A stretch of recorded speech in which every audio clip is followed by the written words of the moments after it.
Mahtab from Best Bell Dance Workout, and in this video I will tell you something about arms in oriental dance, and this is first video from video series about this topic. So first of all, let's start with our hands. You should keep your fingers together, and now you can put your longest finger a little bit down and your thumb also down, and you can touch these two fingers, and your hand is as long as your arm, so don't put your hand to the floor, to the sky, don't close it or don't open it. It's just as long as your arm.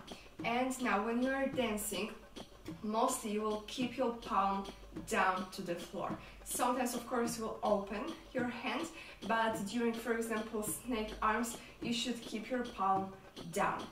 And now, what is very important in oriental dance is that to create this mesmerizing effect, hands and arms are always slower than the rest of your body. So even if you are dancing to very fast music and you are doing quick accents, your hands should stay soft and slow. So keep your arm moves and your hand moves always a little bit slower than the rest of your body. And even if you are in some power pose, it looks very nice when arms are in a constant move. So even if body stays in one place, when you are moving just a little bit your shoulders or your hands, it always looks very nice on the stage.